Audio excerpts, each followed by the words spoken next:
دوستو ویلکم ہے آپ کا ہمارے یوٹیوب چینل لفظوں کی طاقت میں۔ آج ہم آپ کے لیے حضرت لقمان حکیم اور ایک گدھے کا بے حد دلچسپ اور نصیحت بھرا واقعہ لے کر آئے ہیں، تو آئیے بنا دیر کیے اس خوبصورت واقعے کو سنتے ہیں۔ ایک مرتبہ حضرت لقمان علیہ السلام نے اپنے بیٹے کو یوں نصیحت فرمائی: اے میرے بیٹے، واضح رہے کہ حضرت لقمان علیہ السلام کی بہت زیادہ اولادیں تھیں، لیکن وہ اپنی بات کا آغاز یا بنیا اے میرے بیٹے کہہ کر کرتے تھے، جس سے لگتا ہے کہ ان کا شاید ایک ہی بیٹا تھا۔ تاریخ نے اس بیٹے کا نام بحران لکھا ہے، لیکن ان کا خطاب اپنی ساری اولادوں سے ہوتا تھا۔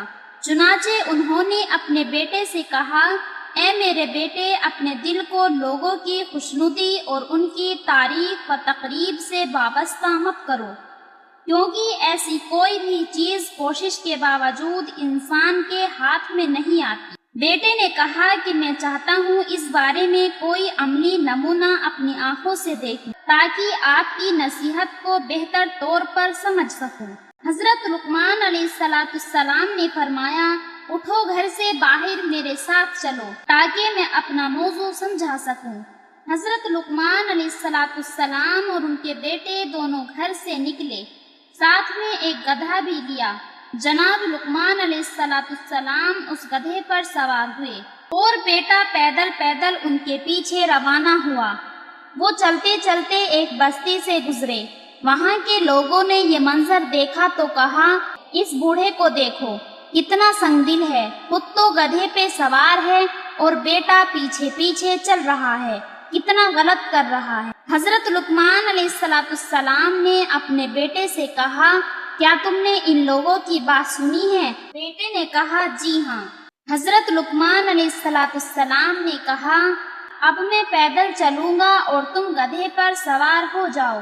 حضرت لقمان علیہ السلام پیدل چلنے لگے اور بیٹا گدھے پر سوار ہو گیا۔ چلتے چلتے آگے بڑھے اور لوگ ملے۔ جب انہوں نے یہ منظر دیکھا تو کہنے لگے: یہ کتنے بے وقوف لوگ ہیں، باپ نے اپنے بیٹے کی صحیح تربیت نہیں کی کہ بیٹا گدھے پر سوار ہے اور بوڑھا باپ پیدل چل رہا ہے، اور بیٹا اس لحاظ سے برا ہے کہ اسے اپنے باپ پر رحم نہیں آیا اور اس پر ظلم کر رہا ہے، کیونکہ باپ کا یہ حق ہے کہ بیٹا باپ کا احترام کرے، اور وہ باپ کو گدھے پر سوار کرتا۔ حضرت لقمان علیہ السلام نے اپنے بیٹے سے کہا: آپ نے ان لوگوں کی باتیں سنی ہیں؟ بیٹے نے کہا: جی ہاں۔ لقمان علیہ السلام نے فرمایا: چلو اب ہم دونوں گدھے پر سوار ہو جاتے ہیں۔ وہ دونوں گدھے پر سوار ہو کر آگے چل دیے۔ چلتے چلتے راستے میں جب لوگوں نے یہ منظر دیکھا تو کہا: ان دونوں سواروں کے دلوں میں ذرہ برابر بھی رحم نہیں ہے کہ دونوں بے زبان حیوان پر سوار ہیں۔ ان دونوں نے اس حیوان کی کمر توڑ دی ہے، کیوں اس بے زبان حیوان کے اوپر اتنا ظلم کر رہے ہیں؟ حضرت لقمان علیہ السلام نے اپنے بیٹے سے کہا: کیا آپ نے ان لوگوں کی باتیں سنی؟ بیٹے نے کہا: جی ہاں۔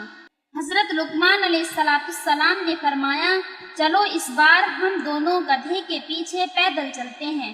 دونوں گدھے سے اترے اور اس کے پیچھے پیدل روانہ ہوئے۔ راستے میں چلتے چلتے انہیں لوگوں نے جب دیکھا تو کہنے لگے: بڑے بے وقوف انسان ہیں، سواری کے ہوتے ہوئے پیدل چل رہے ہیں اور سواری کو خالی چھوڑا ہوا ہے، یہ کس قدر بے وقوف ہیں۔ حضرت لقمان علیہ السلام نے اپنے بیٹے سے فرمایا: آپ نے ان لوگوں کی باتیں سنی ہیں؟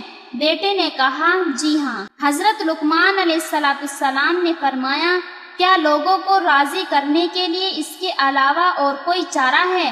اب جبکہ صورتحال یوں ہے تو کبھی لوگوں کی رضامندی کو اپنا محور و مقصد مت بنا لینا، بلکہ خدا رب قدوس کی رضا اور خوشنودی کو اپنا مقصد اور ہدف بنا لو، تاکہ دنیا اور آخرت میں سعادت و کامیابی حاصل کر سکو۔ اور پھر میں نے لوگوں سے زیادہ اپنے اللہ کو راضی کرنا مناسب سمجھا۔ لوگ کیا کہیں گے، مجھے سننا ہی نہیں ہے، مجھے پرواہ نہیں لوگ کیا کہیں گے، مجھے نظر خدا سے ملانی ہے، لوگوں سے نہیں۔ اگر آپ یہ سوچ رہے ہیں کہ زمانہ کیا کہے گا، معاشرہ کیا کہے گا، لوگ کیا کہیں گے، تو ایک بار یہ بھی سوچ لینا کہ اللہ کیا کہے گا۔ اور اس واقعے کا اختتام کرتے ہوئے میں کہنا چاہوں گی کہ لوگوں کی باتوں کا کوئی کنارہ نہیں ہوتا، صرف رکھیں رب کو راضی، اس سے بڑھ کر سہارا نہیں ہوتا۔ دوستو، اگر آپ کو یہ واقعہ پسند آیا ہو اور آپ کو اس ویڈیو سے کوئی سیکھ ملی ہو تو چینل لفظوں کی طاقت کو ضرور سبسکرائب کریں اور اپنے دوستوں کے ساتھ ضرور شیئر کریں۔ یہاں آپ کو موٹیویشنل سٹوریز، دل کو چھو لینے والی شاعری اور زندگی بدل دینے والے تاریخی واقعات سننے کو ملیں گے۔ ملتے ہیں پھر ایک اور نصیحت بھرے واقعے کے ساتھ، تب تک کے لیے اللہ حافظ۔